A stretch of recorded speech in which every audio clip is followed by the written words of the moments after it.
നമുക്കറിയാം, മൂന്നാമത്തെ പടിയിലാണ് ഗോഡ് എന്ന വാക്ക് ആൽക്കഹോളിസമിൻ്റെ പടികളിൽ ആദ്യമായിട്ട് കാണുന്നത്.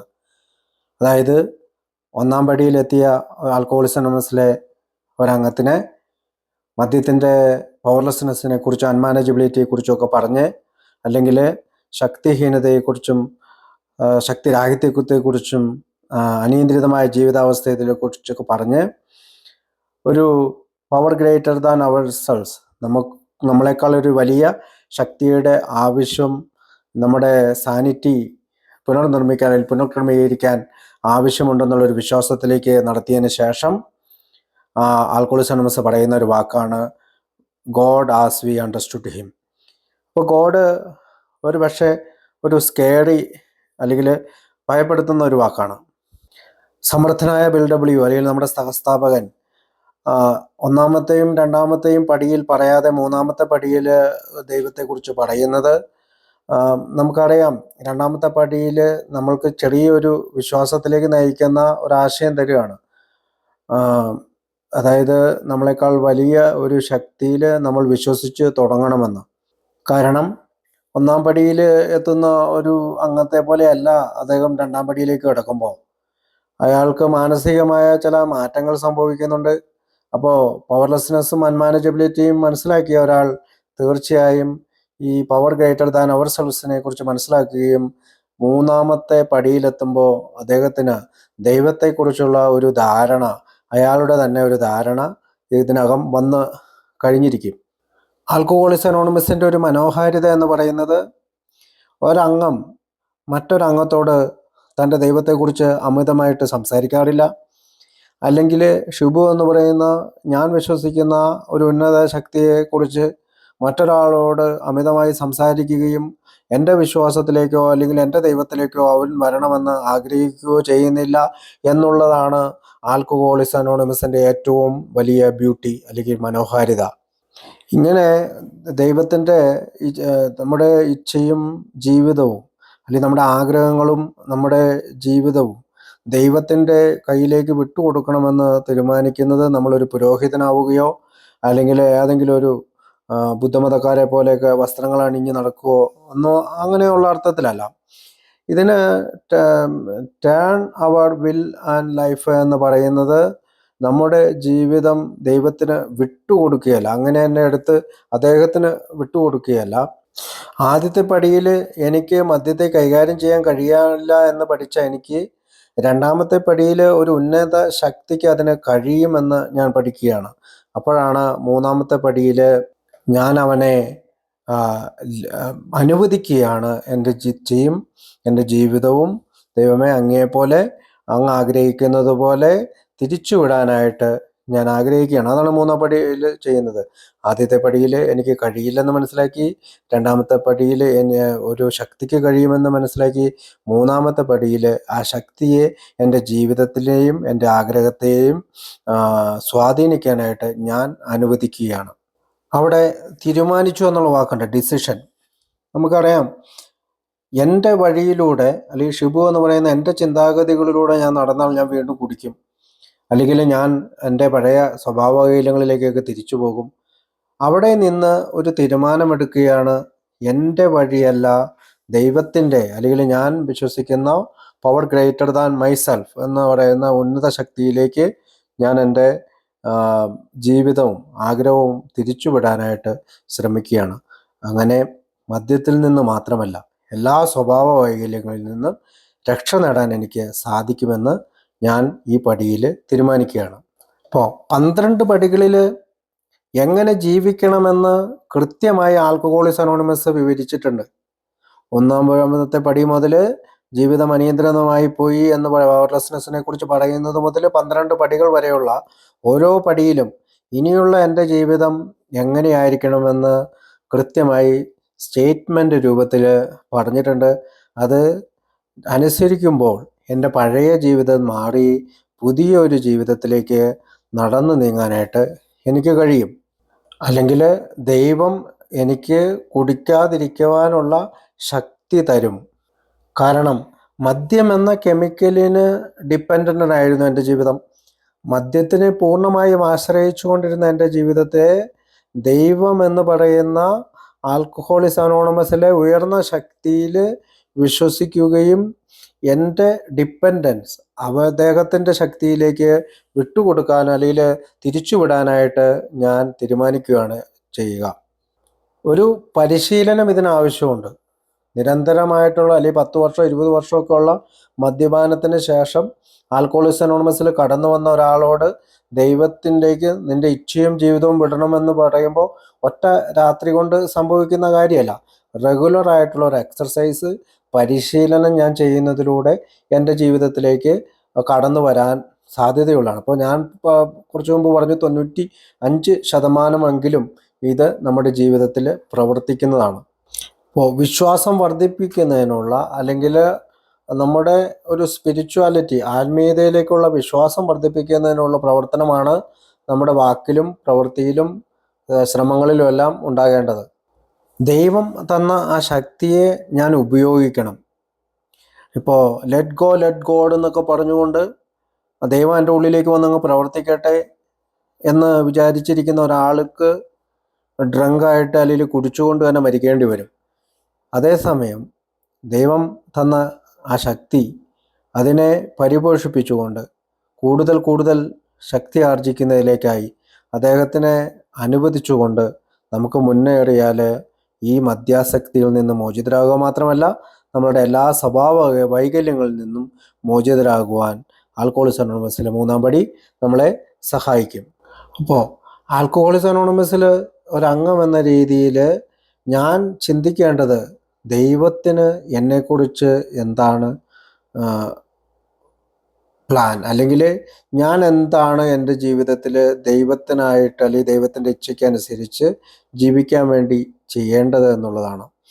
ഇത് ഡയറക്റ്റ് നമുക്കറിയാവുന്ന കാര്യങ്ങളാണ്. ഇപ്പോൾ ആൽക്കഹോളിക് ആണെങ്കിലും മറ്റ് ഡ്രഗ് അഡിക്ട്സ് ആണെങ്കിലും ഏത് അഡിക്റ്റുകൾക്കും അറിയാം സ്റ്റേ സോബർ, നന്നായി സുബോധത്തിൽ ജീവിക്കുകയും ദൈവ ഇഷ്ടം അല്ലെങ്കിൽ ഉന്നത ശക്തിയുടെ ഇഷ്ടത്തിനനുസരിച്ച് എൻ്റെ ജീവിതം മുന്നോട്ട് കൊണ്ടുപോകണമെന്നൊക്കെ എല്ലാവർക്കും തന്നെ അറിയാവുന്നതാണ്.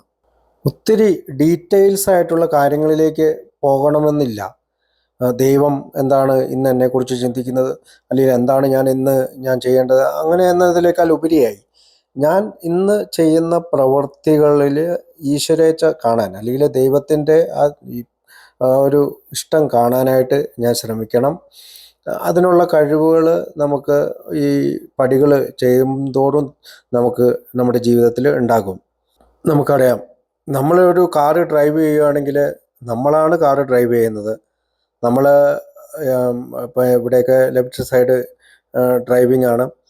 കൃത്യമായിട്ട് ലൈനുകളൊക്കെ പാലിക്കണം. യെല്ലോ ലൈനിൽ ക്രോസ് ചെയ്യാൻ പാടില്ല, ഓവർടേക്ക് ചെയ്യാൻ പാടില്ല.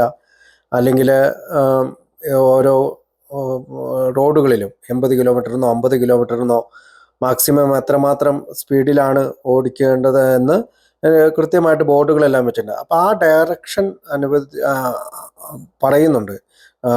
ചിലപ്പോൾ അടുത്ത റോഡ് എന്ന് പറഞ്ഞാൽ റൈറ്റിലേക്ക് പോകേണ്ടതാണ്, അല്ലെങ്കിൽ ഓരോ സ്ഥലത്തും ബോർഡുകളും വെച്ചിട്ടുണ്ട്. അപ്പോൾ ഇതെല്ലാം നമ്മുടെ യാത്രകളിൽ നമുക്ക് കാണാൻ കഴിയും. അപ്പോൾ ഞാൻ എൻ്റെ വീട്ടിൽ നിന്ന് 125 അല്ലെങ്കിൽ 130 കിലോമീറ്റർ ഓടിച്ച് എൻ്റെ ജോലി സ്ഥലത്ത് എത്തുന്നത് വരെ അനേകം ബോർഡുകളുണ്ട്. ലെഫ്റ്റ് ചെയ്യാനും റൈറ്റ് ചെയ്യാനും, അല്ലെങ്കിൽ കിലോമീറ്റർ കാണിക്കാനും, അടുത്തത് ക്രോസിങ് ലൈൻ ഉണ്ടെന്നും അടുത്ത് പോകുന്ന വഴിയിൽ ഒരു റെയിൽവേ ക്രോസ് ഉണ്ടെന്നും ഒക്കെ സൂചിപ്പിച്ചുകൊണ്ടുള്ള സൂചനാ ബോർഡുകളുണ്ട്. ഈ സൂചനാ ബോർഡുകളിലൂടെ മുന്നോട്ട് പോവുകയാണ് ഞാൻ ചെയ്യേണ്ടത്. അതുപോലെ തന്നെയാണ് നമ്മുടെ ജീവിതത്തിലും ഓരോ കാര്യങ്ങൾക്കും ദൈവത്തിൻ്റെ അല്ലെങ്കിൽ ഈശ്വരൻ്റെ ഒരു ബോർഡുകൾ നമുക്ക് സ്വയം അറിയാൻ കഴിയും. ഒരു ഉൾവിളി എന്ന പോലെ നമ്മൾ തിരിച്ചറിയുന്നു എന്ന് പറഞ്ഞാൽ നമുക്കറിയാൻ പറ്റും. ഇതിന് മറ്റൊരു കാര്യം ഞാൻ പറയുന്നത്, ഞാനിപ്പോൾ ഇവിടെ ഈ ഗോഡ്, ഈശ്വരൻ എന്നൊക്കെ പറയുമ്പോൾ നമുക്ക് പലപ്പോഴും അതൊരു ഡേഞ്ചർ വേർഡായിട്ട് തോന്നാം. ഞാൻ ആദ്യം പറഞ്ഞ പോലെ എനിക്ക് ഒരു പക്ഷേ ദൈവത്തിന് വിശ്വാസം ഇല്ലായിരിക്കാം, അല്ലെങ്കിൽ ഒരു പ്രത്യേകം ദൈവത്തിൻ്റെ അല്ലെങ്കിൽ മതപരമായ ഒരു ദൈവത്തിലുള്ളൊരു വിശ്വാസം ഇല്ലാത്ത ആളായിരിക്കാം ഞാൻ. അപ്പോൾ എന്നെ സംബന്ധിച്ചിടത്തോളം എനിക്ക് ഒരു ഗ്രൂപ്പ് ഓഫ് ഡ്രങ്ക്സിനെയോ അല്ലെങ്കിൽ ഗുഡ് ഓർഡർലി ഡയറക്ഷൻ എന്നൊക്കെ പറഞ്ഞുകൊണ്ട് ഈ ഗോഡിൻ്റെ ആ ഒരു വാക്കിനെ മാറ്റാമെന്ന് നമുക്ക് കഴിഞ്ഞ മീറ്റിങ്ങിൽ നമ്മൾ സംസാരിച്ചാണ്. അപ്പോൾ അതൊരു വല്ലാത്ത സെൻസിൽ എടുക്കേണ്ട കാര്യമില്ല. നന്മ പ്രവർത്തിക്കുക, അല്ലെങ്കിൽ മോറൽ സൈക്കോളജി അല്ലെങ്കിൽ ധാർമ്മിക മനഃശാസ്ത്രം പുലർത്തുന്ന ഒരാളായി മാറുക എന്നുള്ളതാണ് ആൽക്കഹോളിക്സ് അനോണിമസിനെ സംബന്ധിച്ചിടത്തോളം ഞാൻ മനസ്സിലാക്കിയിട്ടുള്ള കാര്യം. നമ്മളാണ് പ്രവർത്തിക്കേണ്ടത്, ദൈവമല്ല. കാരണം ദൈവം വന്നിട്ട് എൻ്റെ വീടിൻ്റെ ലോൺ അടയ്ക്കാൻ വരികയില്ല, എൻ്റെ കാർ ലോൺ അടയ്ക്കാൻ വരികയില്ല. ഇന്ന് രാവിലെ എനിക്ക് എന്തെങ്കിലും ബ്രേക്ക്ഫാസ്റ്റ് കുക്ക് ചെയ്യണമെങ്കിൽ അതൊക്കെ ഞാൻ തന്നെ ചെയ്യണം. ആ പ്രവൃത്തികളെല്ലാം എൻ്റേതാണ്. അപ്പോൾ 12 പടികളെയും ഞാൻ എൻ്റെ ജീവിതത്തിൽ ഇന്ന് ഞാൻ എൻ്റെ ജോലി സ്ഥലത്തേക്ക് പോകുന്ന യാത്രയോട് ഉപമിച്ചതുപോലെ എൻ്റെ ജീവിതത്തിലുണ്ടാകുന്ന ഡയറക്ഷനുകളായിട്ട് ഞാൻ സ്വീകരിക്കണം. അതാണ് മൊത്തത്തിലുള്ള ഇതിൻ്റെ മാത്തമാറ്റിക്സ് അല്ലെങ്കിൽ കണക്ക്. 1-ാം പടിയിൽ പവർലെസ്നെസ് എന്ന് പറയുന്നത് മുതൽ ഓരോ പ്രിൻസിപ്പിളുകളും ഓരോ പടികൾക്ക് ഓരോ പ്രിൻസിപ്പിൾ. ഇപ്പോൾ 3-ാം പടിയുടെ പ്രിൻസിപ്പിളാണ് വിശ്വാസം. അപ്പോൾ ഓരോ പ്രിൻസിപ്പിളുകളും എൻ്റെ ജീവിതത്തിൽ പാലിച്ച് മുന്നേറിയാലാണ് എനിക്ക് ഈ പ്രോഗ്രാമിൽ ലോങ് ടേം സോബറിറ്റിയിൽ നിൽക്കാൻ സാധിക്കുകയുള്ളൂ. അപ്പോൾ അവിടെ തീരുമാനം അല്ലെങ്കിൽ ഡിസിഷൻ എന്ന് പറയുന്നത് ദൈവമല്ല എടുക്കുന്നത്, ഞാനാണ് എടുക്കുന്നത്. എന്തിനനുസരിച്ചാണ് ആ തീരുമാനം എടുക്കുന്നത്? എൻ്റെ സ്വാർത്ഥതയ്ക്ക് അതീതമായിട്ട് എൻ്റെ ഈശ്വര അല്ലെങ്കിൽ ദൈവത്തിൻ്റെ അല്ലെങ്കിൽ ഒരു ധാർമ്മികമായ അല്ലെങ്കിൽ നന്മയായിട്ടുള്ള ഒരു ആറ്റിറ്റ്യൂഡിൽ വേണം ഞാൻ തീരുമാനങ്ങൾ എടുക്കാൻ. അതുപോലെ തന്നെയാണ് എൻ്റെ ഇൻവെൻട്രി അല്ലെങ്കിൽ എൻ്റെ ധാർമ്മിക നിലവാരം പുലർത്തുന്ന കാര്യങ്ങളൊക്കെ ചെയ്യേണ്ടത് ഞാൻ തന്നെയാണ്. അതല്ലാതെ ദൈവം വന്നിട്ട് എൻ്റെ ധാർമ്മിക നിലവാരം പരിശോധിക്കാനായിട്ട് താഴേക്കിറങ്ങി വരികയോ അല്ലെങ്കിൽ ഭൂമിയുടെ അടിത്തട്ടിൽ നിന്ന് മുകളിലേക്ക് കയറി വരികയോ ഒന്നും ചെയ്യുന്നില്ല. അപ്പോൾ അങ്ങനെയുള്ള ഇൻവെൻട്രികൾ എടുക്കാനൊക്കെ ആയിട്ട് ദൈവം എനിക്കൊരു ശക്തി തരുന്നുണ്ട്. ഞാനത് ചെയ്താൽ മാത്രം മതി. കാടിൻ്റെ ഉള്ളിൽ ഒരു ഡ്രൈവറായിട്ട് ഞാൻ ഇരിക്കുന്നത് പോലെ ദൈവം എൻ്റെ ജീവിതത്തിൻ്റെ ഉള്ളിൽ ഒരു ഡ്രൈവറായിട്ട് വരികയില്ല. പക്ഷേ തീരുമാനങ്ങൾ എടുക്കുന്നത് ഞാനാണ്. ആ തീരുമാനങ്ങൾ എപ്പോഴും സ്വാർത്ഥത ഉപേക്ഷിച്ചത് കൊണ്ടായിരിക്കണമെന്നൊക്കെ ഞാൻ മനസ്സിലാക്കിക്കൊണ്ടായിരിക്കണം ഓരോ കാര്യങ്ങളും ഞാൻ ചെയ്യേണ്ടത്. അപ്പോൾ ഈ ഒരു ഇന്നർ കറേജ് തരുകയാണ്, നമുക്ക് ഉള്ളിൻ്റെ ഉള്ളിൽ ഒരു കറേജ് തരുവാണ് നമ്മൾ എന്തൊക്കെയാണ് ചെയ്യേണ്ടത് എന്നുള്ളത്. അപ്പോൾ നമ്മൾ സെറനിറ്റി പ്രയറിൽ പറയുന്ന പോലെ ദൈവമേ മാറ്റുവാൻ പറ്റാത്തവയെ സ്വീകരിക്കുവാനുള്ള പ്രശാന്ത മനസ്ഥിതിയും മാറ്റുവാൻ പറ്റുന്നവയെ മാറ്റുന്നതിനുള്ള ധൈര്യവും ഇവയെ തമ്മിൽ വേർതിരിച്ചറിയുന്നതിനുള്ള വിവേകവും ഞങ്ങൾക്ക് നൽകണമേ എന്ന് പറയുമ്പോൾ ഇതിന് കറേജ് തരുന്നതും വിവേകം തരുന്നതെല്ലാം ദൈവമാണ്. നമ്മൾ ചെയ്യേണ്ടത് ഞാൻ തന്നെയാണ്, അല്ലെങ്കിൽ ഷിബു എന്ന് പറയുന്ന ഞാനാണ്. അപ്പോൾ നമ്മളാണ് ആക്ഷൻ അല്ലെങ്കിൽ പ്രവൃത്തി ചെയ്യേണ്ടത്. ദൈവം നമ്മൾക്ക് ശക്തി തരുന്നു. ദൈവത്തിൻ്റെ ഉദ്ദേശം എന്ന് പറയുന്നത് 12 പടികളിലൂടെ നമ്മൾ സുഖപ്പെടുക, സുഖമായിട്ടിരിക്കുക എന്നുള്ളതാണ്. അതിനാണ് ഓരോ സ്റ്റെപ്പുകളും നമുക്ക് തന്നത്. ഈ ഓരോ സ്റ്റെപ്പിലെയും സ്റ്റേറ്റ്മെൻറ്റുകൾ കൃത്യമായി മനസ്സിലാക്കി കഴിഞ്ഞാൽ നമ്മൾക്ക് നമ്മുടെ ജീവിതം ഫ്രീ, ജോയ്സ് ആൻഡ് ഹാപ്പി ആയിട്ട് ജീവിക്കാൻ സാധിക്കും. അപ്പോൾ 3-ാം പടിയാണ് ശരിക്കും എയുടെ ഹൃദയം അല്ലെങ്കിൽ ഹാർട്ട് എന്ന് പറയാം. മേക്ക് എ ഡിസിഷൻ അല്ലെങ്കിൽ ഒരു തീരുമാനം എടുക്കുന്നതിന് നമ്മൾ പ്രിപ്പയർഡ് ആയിരിക്കണം, നമ്മൾ സന്നദ്ധത കാണിക്കണം. അപ്പോൾ ദൈവത്തിൻ്റെ നമ്മൾ മനസ്സിലാക്കുന്ന ദൈവത്തിൻ്റെ സംരക്ഷണത്തിൽ എൻ്റെ ഇച്ഛയും ജീവിതവും വിട്ടുകൊടുക്കാനുള്ള അല്ലെങ്കിൽ വിട്ടുകൊടുക്കുക എന്നുള്ളതല്ല, തിരിച്ചു വിടുക എന്നുള്ള തീരുമാനത്തിലേക്ക് നമ്മൾ എത്തിച്ചേരുന്നു. അപ്പോൾ ഈ ഡിസിഷൻ അല്ലെങ്കിൽ തീരുമാനം എന്നുള്ള പാർട്ട് നമ്മുടെ ജീവിതത്തിൽ എല്ലാ നിമിഷവും കടന്നു വരേണ്ടതാണ്. അപ്പോൾ 3-ാം പടിയിലാണ് ദൈവം എന്നുള്ളൊരാശയം വെരി ഫസ്റ്റ് ആദ്യമായിട്ട് വരുന്നത്. ഇവിടെ വെച്ചിട്ട് ഒരു പക്ഷേ ഒരു അംഗം ഇതൊരു റിലീജിയസ് പ്രോഗ്രാമാണ് എന്ന് തെറ്റിദ്ധരിക്കാൻ സാധ്യതയുണ്ട്. പക്ഷേ പറയുന്നത് ഗോഡ് എന്ന് ഇവിടെ ഉദ്ദേശിക്കുന്നത് നമ്മൾ മനസ്സിലാക്കുന്ന തരത്തിലുള്ള ദൈവമാണ്. എങ്ങനെയാണോ ഓരോ അംഗവും മനസ്സിലാക്കുന്നത് ആ തരത്തിലുള്ള ഒരു ദൈവം. എനിക്കെപ്പോഴും ഈ 3-ാം പടിയിലാണെങ്കിലും ഗോഡ് എന്നതിന് പകരം ഒരു ഉന്നത ശക്തി എന്ന് ചേർക്കുന്നതാകും നമുക്ക് ഈ റിലീജിയസ് ആയിട്ടുള്ള അല്ലെങ്കിൽ മതപരമായിട്ടുള്ള ഒരു ആശയത്തിൽ നിന്ന് വിട്ടു നിൽക്കാനായിട്ട് എന്നെ പോലുള്ള ആളുകൾക്ക് സഹായിക്കുക. അപ്പോൾ നമ്മളിവിടെ വില്ല് എന്ന് പറയുന്ന ഒരു വാക്ക് ഉപയോഗിക്കുന്നുണ്ട്, അല്ലെങ്കിൽ നമ്മുടെ ഇച്ഛകളും ജീവിതവും. അപ്പോൾ ഇച്ഛയെ നമുക്ക് വേണമെങ്കിൽ നമ്മുടെ തോട്ട്സ് അല്ലെങ്കിൽ നമ്മുടെ ചിന്താഗതിയിലേക്ക് മാറ്റാം. നമ്മുടെ ചിന്തകൾ ദൈവത്തിൻ്റെ താല്പര്യത്തിന് അല്ലെങ്കിൽ ഉന്നത ശക്തിയുടെ താല്പര്യത്തിനനുസരിച്ച് മാറ്റണമെന്നും ലൈഫിന് നമുക്കൊരു ആക്ഷൻ, നമ്മുടെ പ്രവൃത്തികൾ ദൈവത്തിൻ്റെ ഇച്ഛകളനുസരിച്ച് മാറ്റണമെന്നും നമ്മൾക്ക് രണ്ട് അർത്ഥത്തിൽ, അതായത് വില്ലിനെ തോട്ട്സ് എന്നും ലൈഫിനെ ആക്ഷൻ അല്ലെങ്കിൽ പ്രവർത്തനം അല്ലെങ്കിൽ പ്രവൃത്തികൾ എന്നും നമുക്ക് വേണമെങ്കിൽ മാറി ചിന്തിക്കാവുന്നതാണ്. അങ്ങനെ വരുമ്പോൾ ഈ മൂന്നാം പടിയിൽ ഞങ്ങളുടെ ഇച്ഛകൾ അല്ലെങ്കിൽ അതിന് പകരം ഞങ്ങളുടെ ചിന്തകൾ അല്ലെങ്കിൽ തോട്ട്സ് അല്ലെങ്കിൽ ജീവിതം എന്ന് പറയുമ്പോൾ ഞാൻ പറയുകയാണ്, ഷിബുവിൻ്റെ ചിന്തകളും പ്രവർത്തനങ്ങളും ഷിബു മനസ്സിലാക്കുന്ന ദൈവത്തിൻ്റെ സംരക്ഷണത്തിൽ തിരിച്ചുവിടാനായിട്ട് തീരുമാനിച്ചു. നമ്മൾ പ്രവൃത്തികളുടെ ഒരു കൂട്ടമാണ് ജീവിതം എന്ന് പറയുന്നത് കേട്ടിട്ടുണ്ട്. അപ്പോൾ ഈ പ്രവൃത്തികൾ ദൈവത്തിൻ്റെ ഇച്ഛയിലേക്ക് തിരിച്ചുവിടുകയാണ്. അപ്പോൾ കുടിച്ചുകൊണ്ടിരിക്കുന്ന സമയത്ത് പുറത്തുനിന്ന് ആരെങ്കിലും ഒരു മദ്യം ഓഫർ ചെയ്തു കഴിഞ്ഞാൽ അത് ഒരു പക്ഷേ എൻ്റെ ഉള്ളിൽ ചില പ്രശ്നങ്ങൾ ഉണ്ടാക്കുന്നതായിരിക്കാം, പുറത്തുനിന്ന് ചില പ്രശ്നങ്ങൾ ഉണ്ടാക്കുന്നതായിരിക്കാം. ഞാൻ ചിന്തിച്ചു കൂട്ടിയ എന്തൊക്കെ കാര്യങ്ങളുണ്ടെങ്കിലും ഞാൻ വീണ്ടും അവരുടെ ഓഫർ സ്വീകരിച്ച് കുടിച്ചിരുന്നു. ഞാൻ എയിൽ വരുമ്പോൾ 2009 ഓഗസ്റ്റ് 15 വരുമ്പോൾ എനിക്ക് ഒരുപാട് പ്രശ്നങ്ങൾ ഇൻറ്റേർണലായിട്ടും എക്സ്റ്റേണലായിട്ടും ഒക്കെ ഉണ്ടായിരുന്നു.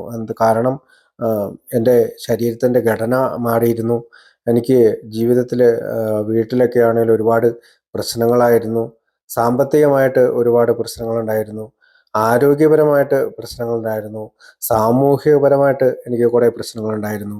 ഞാൻ എയിൽ വരുമ്പോൾ ഇത്തരം കോൺസിക്വൻസസ് അല്ലെങ്കിൽ പ്രശ്നങ്ങൾ ഉണ്ടായിരുന്നു എങ്കിലും 6 മാസത്തേക്ക് കൂടി നിർത്തണമെന്ന് വിചാരിച്ചിട്ട് ആൽക്കഹോളിക്സ് അനോണിമസിൻ്റെ ഉള്ളിൽ വന്ന ആളാണ്. പക്ഷേ ആൽക്കഹോളിക്സ് അനോണിമസിൻ്റെ ഉള്ളിൽ വന്നപ്പോൾ ആദ്യത്തെ 2-3 മാസം ഞാൻ നാട്ടിലാണെങ്കിലും പിന്നീട് ദൈവം ഒരു പക്ഷേ ഞാൻ വീണു പോയേക്കാമെന്ന് ചിന്തിച്ചതുകൊണ്ടാകും എന്നെ UK എന്ന് പറയുന്ന ഒരു രാജ്യത്തേക്ക് കൊണ്ടുപോവുകയും അവിടെ എനിക്ക് ആൽക്കഹോളിക്സ് അനോണിമസിൻ്റെ മീറ്റിങ്ങുകൾ പങ്കെടുക്കാനും അവിടെ വെച്ചിട്ട് കെന്നത്ത് റോബർട്ട്സ് എന്ന് പറയുന്ന ഒരു സ്പോൺസറെ കണ്ടുപിടിക്കാനും അല്ലെങ്കിൽ അയാൾ എന്നോട് സ്പോൺസറാകാമെന്ന് സമ്മതിക്കാനും അതിനുശേഷം അങ്ങോട്ടുള്ള എൻ്റെ ജീവിതത്തിലെ ഓരോ പ്രവർത്തനങ്ങളും ഈ മൂന്നാം പടി എന്ന് പറയുന്ന നമ്മൾ പറയും ഈ പ്രോഗ്രാമിൻ്റെ അല്ലെങ്കിൽ ആൽക്കഹോളിക്സ് അനോണിമസിൻ്റെ 12 പടികളുടെ സോൾ അല്ലെങ്കിൽ ഹാർട്ട് എന്ന് പറയുന്നത് ഈ മൂന്നാം പടിയാണ്. അവിടെ ഉറപ്പിക്കാൻ എന്നെ സഹായിച്ചത് ആ സ്പോൺസറാണ്. മൂന്നാം പടിയിൽ ഉറയ്ക്കാനായിട്ട് എൻ്റെ ജീവിതത്തിലുണ്ടായ മറ്റൊരു ഇൻസിഡൻ്റ് എന്ന് പറയുന്നത് UK എൻ്റെ ജീവിതത്തിനിടയിൽ ഒരു 5 മാസം കഴിഞ്ഞപ്പോഴത്തേക്കാണ് എനിക്ക് UK 3 മാസം ഞാൻ നാട്ടിലായിരുന്നു. പിന്നെ UK എത്തിക്കഴിഞ്ഞ് 1 മാസം കൂടി കഴിഞ്ഞപ്പോഴാണ് എനിക്കൊരു ജോലി ആവുന്നത്. അവിടെ വെച്ചിട്ട് എനിക്ക് ഒരു സസ്പെൻഷൻ കിട്ടുകയാണ്. അപ്പോൾ ഈ സസ്പെൻഷനിലേക്ക് ആവാനുള്ള കാരണം ഞാൻ അവിടുത്തെ ഒരു നിയമം പാലിക്കാത്തത് കൊണ്ടാണ്. ഒരു ക്ലയൻറ്റിനെ എടുക്കുകയും പെട്ടെന്ന് മറിഞ്ഞു വീഴുകയൊക്കെ ചെയ്തു. അപ്പോൾ ഈ 2 പേരെ കൂടി പിടിക്കേണ്ട ക്ലയൻ്റായിരുന്നു. അപ്പോൾ നമ്മൾ ചെയ്യേണ്ട ഒരു കാര്യം തെറ്റായി ചെയ്തതുകൊണ്ട് എനിക്ക് സസ്പെൻഷനിലേക്ക് ആകേണ്ടി വന്നു. അതിനുശേഷം ഞാൻ എൻ്റെ സ്പോൺസറുമായിട്ട് സംസാരിച്ച് പിന്നീടുള്ള എൻ്റെ ജീവിതത്തിലേക്കാണ് ശരിക്കും പ്രോഗ്രാമിൽ ഉറയ്ക്കുന്നത് ആ ഒരു ഇൻസിഡൻറ്റോടു കൂടിയാണ്. പിന്നീടുണ്ടായ 6 മാസങ്ങളിൽ എനിക്ക് ധാരാളം മീറ്റിങ്ങുകൾ പങ്കെടുക്കാനായിട്ടുള്ള സമയം കിട്ടി. പലപ്പോഴും എൻ്റെ പഴമക്കാരായിട്ടുള്ള അവിടെ ഉണ്ടായിരുന്ന ഇംഗ്ലീഷുകാരായിട്ടുള്ള AAക്കാർ എന്നെ പല മീറ്റിങ്ങുകളിലേക്കും കൂട്ടിക്കൊണ്ടുപോയി. അപ്പോൾ അങ്ങനെയുള്ള യാത്രകളിൽ AAയിലെ അംഗങ്ങളോടൊപ്പമുള്ള യാത്രകളിൽ മീറ്റിങ്ങുകളിൽ അവർ പറഞ്ഞു തന്ന കുറേ കാര്യങ്ങൾ എനിക്ക് എൻ്റെ ഈ പറയുന്ന പോലെയുള്ള ഈ ചിന്തകളെയും പ്രവൃത്തികളെയും ഒരു ദൈവത്തിൻ്റെ അല്ലെങ്കിൽ ഒരു സ്പിരിച്വൽ വേയിൽ ചിന്തിക്കാനും പ്രവർത്തിക്കാനും ഒക്കെ ആയിട്ട് എനിക്ക് സാധിച്ചു.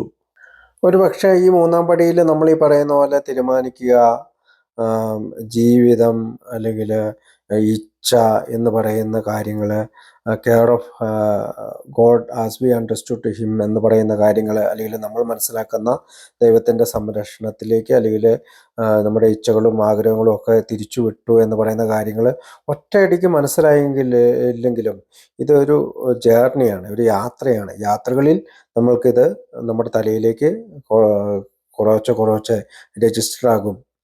ഒന്നാം പടിയിൽ നമ്മൾ നമ്മുടെ പ്രോബ്ലത്തെ കാണുമ്പോൾ നമുക്ക് മനസ്സിലാക്കുന്നൊരു കാര്യമുണ്ട്. നമുക്കൊരു മെൻ്റൽ ഒബ്സഷൻ വരുന്നതുകൊണ്ടാണ് നമ്മൾ വീണ്ടും കുടിക്കുന്നത്. വീണ്ടും കുടിച്ചാൽ നമുക്ക് അലർജി ഉണ്ടാകുന്നു. ആ അലർജി ഉണ്ടായാൽ നമുക്ക് വീണ്ടും വീണ്ടും കുടിക്കാനുള്ള ക്രേവിങ് ഉണ്ടാകുന്നു. അപ്പോൾ ഈ ഒബ്സഷനാണ് ശരിക്കും നമ്മളെ ആദ്യത്തെ കുടിയിലേക്ക് നയിക്കുന്നത്. ഇതാണ് നമ്മുടെ പ്രോബ്ലത്തിൻ്റെ മെയിൻ പാർട്ട്. നമ്മൾ RID ഫാക്ടറൊക്കെ ഇപ്പോൾ ഓർക്കുന്നുണ്ടാവും. Restless, irritable and discontent. അതായത് അസ്വസ്ഥനും ശുണ്ഠിക്കാരനും അസംതൃപ്തനുമായി തീരുന്നു. നമ്മൾ കുടിക്കുന്നതിന് മുമ്പേ നമുക്ക് ഈ മെൻ്റൽ ഒബ്സഷൻ ഉള്ളതുകൊണ്ട് നമ്മൾ അങ്ങനെ ആയിത്തീരുന്നു എന്നൊക്കെ നമ്മൾ ബുക്കിൽ വായിച്ചത് നമ്മൾ 2-3 മീറ്റിങ്ങിന് മുമ്പ് നമ്മൾ സംസാരിച്ചതാണ്. അപ്പോൾ ഒരു മനുഷ്യൻ മാറാൻ തയ്യാറാകാത്ത ഒരു മനുഷ്യന് ഈ മെൻ്റൽ ഒബ്സഷൻ വരികയും വീണ്ടും ശരീരത്തിലേക്ക് മദ്യം ചെല്ലുമ്പോൾ അലർജിയായി മാറുകയും ക്രേവിങ് വരികയും അങ്ങനെ അദ്ദേഹം ആ ചക്രവ്യൂഹത്തിൽ കടന്ന് വട്ടം കറങ്ങുകയും ചെയ്യുകയാണ്. പക്ഷേ ഒരു മെൻ്റൽ സൈക്കിക് ചേഞ്ചിന് അല്ലെങ്കിൽ ഒരു മാനസിക വ്യതിയാനത്തിന് തയ്യാറാകുന്ന ഒരാൾക്ക് ഇതിൽ നിന്ന് മാറി നിൽക്കാൻ സാധിക്കുമെന്ന് നമ്മൾ ഒന്നാം പടിയിൽ കണ്ടു. അപ്പോൾ ഫിസിക്കൽ അലർജിയാണ് നമ്മളോട് പറയുന്നത് ഐ കാൺട്ട് ഡ്രിങ്ക്, എനിക്ക് കുടിക്കാൻ സാധിക്കില്ല എന്ന്. മെൻ്റൽ ഒബ്സഷൻ എന്താണ് പറയുന്നത്? ഐ കാൺട്ട് ക്വിറ്റ്, എനിക്ക് മദ്യത്തെ ഒഴിവാക്കി നിർത്താൻ സാധിക്കുകയില്ല. അപ്പോൾ ഫിസിക്കൽ അലർജി മെൻ്റൽ ഒബ്സഷനും കൂടി ചേർന്നാണ് നമ്മളെ പവർലെസ് ആക്കിയത്. അതായത് പവർലെസ് ഓവർ ആൽക്കഹോൾ, മദ്യത്തിന് മുന്നിൽ ശക്തിഹീനനാക്കി. രണ്ടാമത്തെ പടിയിൽ നമുക്ക് സൊല്യൂഷൻ കണ്ടെത്താനായി. അതായത് പവർലെസ് എന്ന് പറയുന്ന ആദ്യത്തെ പടി, അല്ലെങ്കിൽ ശക്തിഹീനൻ എന്ന് പറയുന്ന പവർലെസ്സിൽ നിന്ന് പവർ അല്ലെങ്കിൽ ഉന്നത ശക്തി എന്ന് പറയുന്ന ശക്തിയിലേക്ക് രണ്ടാം പടിയിൽ നമ്മൾ കണ്ടെത്തുകയാണ്. അതായത് എന്നേക്കാൾ ഒരു വലിയ ശക്തിയുടെ വിശ്വാസം മൂലം എനിക്ക് എൻ്റെ സാനിറ്റി റീസ്റ്റോർ ചെയ്യാൻ സാധിക്കുമെന്ന്, അല്ലെങ്കിൽ പുനർക്രമീകരിക്കാൻ സാധിക്കുമെന്ന് രണ്ടാമത്തെ പടിയിൽ ഞാൻ കാണുകയാണ്. ആൽക്കഹോളിക്സ് അനോണിമസിൻ്റെ മെയിൻ ലക്ഷ്യം ഈ പവർ നമ്മളിൽ കണ്ടെത്തുക എന്നുള്ളതാണ്. അപ്പോൾ മൂന്നാം പടിയിൽ എടുക്കുന്ന ഒരു തീരുമാനത്തിനുള്ള ആധാരം ഒന്നാം പടിയിൽ നമ്മൾ മനസ്സിലാക്കുന്ന ശക്തിഹീനത അല്ലെങ്കിൽ പവർലെസ്നെസ്സിനെ കുറിച്ച് നമ്മൾ മനസ്സിലാക്കിയതുകൊണ്ടും, രണ്ടാമത്തെ പടിയിൽ നമ്മൾക്ക് ഒരു പവർ ആവശ്യമുണ്ടെന്ന് നമ്മൾ മനസ്സിലാക്കുന്നത് കൊണ്ടാണ് മൂന്നാം പടിയിൽ നമ്മളൊരു തീരുമാനത്തിലേക്ക് എത്തുവാൻ തീരുമാനിക്കുന്നത്. അപ്പോൾ രണ്ട് ഫാക്റ്റുകൾക്ക് പിൻബലത്താലാണ് നമ്മൾ ഡിസിഷൻ അല്ലെങ്കിൽ തീരുമാനത്തിലേക്ക് എത്തുന്നത്. ഞാൻ മദ്യത്തിന് മുന്നിൽ ശക്തിഹീനനാണെന്ന് സമ്മതിക്കുകയും അതോടൊപ്പം ഒരു ഉന്നത ശക്തിയിൽ വിശ്വസിച്ചാൽ മാത്രമേ എനിക്ക് എൻ്റെ സാനിറ്റി വീണ്ടെടുക്കാൻ, മാനസികാരോഗ്യം വീണ്ടെടുക്കാനായിട്ട് സാധിക്കുകയുള്ളൂ എന്ന് വിശ്വസിച്ചുകൊണ്ട് ഞാൻ മൂന്നാം പടിയിൽ ഒരു തീരുമാനമെടുക്കാൻ ശ്രമിക്കുകയാണ്. അതായത് മൂന്നാം പടിയിൽ നമ്മളൊരു ടേണിംഗ് പോയിന്റിലേക്ക് വന്ന് നിൽക്കുകയാണ്. ഇവിടെയെല്ലാം ഈ സാൽവേഷൻ ആർമി എന്ന് പറയുന്ന ഒരു മതവിഭാഗമുണ്ട്. അവർ ഈ റോഡരികിലൊക്കെ ഇങ്ങനെ ഇന്ന് കടലാസുകളൊക്കെ കൊടുക്കും. ഈ സുവിശേഷ കടലാസുകളൊക്കെ കൊടുക്കുമ്പോൾ ഞാനൊക്കെ വിചാരിച്ചിരുന്ന ആദ്യം ഇതൊക്കെയായിരിക്കും ടേൺ അവർ വിൽ അല്ലെങ്കിൽ ലൈഫ് ദൈവത്തിലേക്ക് വിട്ടുകൊടുക്കുക എന്നൊക്കെ തീരുമാനിക്കുന്നത് എന്നാണ്. ആൽക്കഹോളിക്സ് അനോണിമസിൻ്റെ ഓരോ സ്റ്റെപ്പുകൾക്കും കുറേ ഇൻഫോർമേഷൻ കളക്ട് ചെയ്യേണ്ടതുണ്ട്. അത് ഭയങ്കര ഇൻഫോർമേറ്റീവ് ആയിട്ടുള്ള ആ കാര്യങ്ങളെല്ലാം നമ്മൾ മനസ്സിലാക്കിയാൽ മാത്രമേ ഓരോ സ്റ്റെപ്പിലൂടെയും നമുക്ക് കടന്നു പോകാൻ സാധിക്കുകയുള്ളൂ. ആദ്യത്തെ 2 പടികളുടെ ഒരു കോമ്പോണൻ്റ് അല്ലെങ്കിൽ മിശ്രിതമാണ് മൂന്നാമത്തെ പടി. അല്ലെങ്കിൽ ആ 2 സ്റ്റെപ്പുകളുടെയും പിൻബലത്താലാണ് മൂന്നാം പടിയിലേക്ക് നമുക്ക് എത്താൻ സാധിക്കുക. കാരണം ഒന്നാം പടിയിൽ പവർലെസ്നെസ്സിന് നമ്മൾ അംഗീകരിക്കുന്നുണ്ടെങ്കിൽ നമുക്ക് ലൈഫ്, ഡെത്ത് ആൻഡ് ഇൻസ്റ്റിറ്റ്യൂഷൻ ആയിരിക്കും, അല്ലെങ്കിൽ മരണവും ജയിലും ഇൻസ്റ്റിറ്റ്യൂഷനും ആയിരിക്കും നമുക്ക് കിട്ടുന്നത്. പക്ഷെ നമ്മൾ ജീവിക്കാൻ തുടങ്ങുകയാണെങ്കിൽ, ആൽക്കഹോളിക്സ് അനോണിമസിൻ്റെ ജീവിത രീതിയിൽ ജീവിക്കാൻ തുടങ്ങുകയാണെങ്കിൽ നമുക്ക് രണ്ടാം പടി അംഗീകരിക്കൊണ്ട് ഈ 2 പടികളിലൂടെയും കടന്നതിന് ശേഷമാണ് നമ്മൾ മൂന്നാം പടിയിൽ എത്തിച്ചേരുന്നത്. അതായത് നമുക്കൊരു രോഗമുണ്ടെന്ന് ആൽക്കഹോളിക്കായിട്ടുള്ള ഞാൻ അംഗീകരിക്കുന്നു. അതോടൊപ്പം ഒരു ആത്മീയ മാർഗത്തിലൂടെയാണ് അതിന് പരിഹാരം കണ്ടെത്താൻ കഴിയുകയുള്ളൂ എന്ന് ഞാൻ വിശ്വസിക്കാൻ തുടങ്ങുന്നു. അതുകൊണ്ടാണ് ഞാൻ ഈ ടേണിംഗ് പോയിന്റിലേക്ക് എത്തുന്നത്. അതായത് മൂന്നാം പടിയിൽ എൻ്റെ ജീവിതവും എൻ്റെ ആഗ്രഹങ്ങളും ദൈവത്തിൻ്റെ സംരക്ഷണത്തിൽ, അല്ലെങ്കിൽ ദൈവത്തിൻ്റെ ആഗ്രഹത്തിനനുസരിച്ച് വിട്ടുകൊടുക്കാനല്ല തിരിയാനായിട്ട് ഞാൻ തീരുമാനിക്കുന്നത്. നമ്മുടെ എല്ലാ പ്രവർത്തികൾക്കും ഒരു ഡിസിഷൻ ഉണ്ട്. ഇപ്പോൾ ഞാൻ വണ്ടിയെടുത്ത് എനിക്ക് ജോലിയിലേക്ക് പോകണമെങ്കിൽ എൻ്റെ കാറിലേക്ക് കയറിയിരിക്കുന്നു, പെട്രോൾ അടിക്കുന്നു.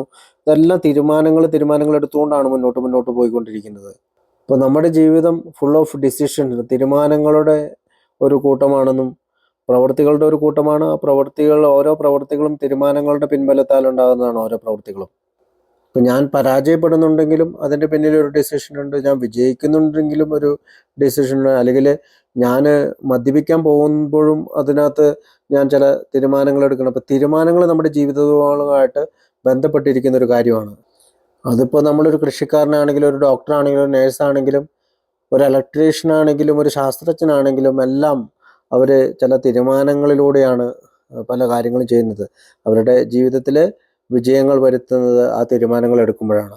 അപ്പോൾ മനുഷ്യ ജീവിതത്തിൻ്റെ ഒരു പാർട്ടാണ്, അല്ലെങ്കിൽ മനുഷ്യ ജീവിതത്തിൻ്റെ ഒരു പാർട്ടാണ് ഈ ഡിസിഷൻ അല്ലെങ്കിൽ തീരുമാനങ്ങൾ എടുക്കുക. മനുഷ്യനും പക്ഷിമൃഗാദികൾക്കും ജീവജാലങ്ങൾക്കും എല്ലാം ദൈവം ഈ വിൽ കൊടുത്തിട്ടുണ്ട്. അപ്പോൾ മനുഷ്യൻ പ്രത്യേകിച്ച് ഈ സെൽഫിനെ അടിസ്ഥാനപ്പെടുത്തി ആയതുകൊണ്ടാണ് ഈ വില്ല് പലപ്പോഴും ആഗ്രഹങ്ങൾ പലപ്പോഴും ഈ സ്വാർത്ഥതയിലേക്ക് മുങ്ങിപ്പോകുന്നത്.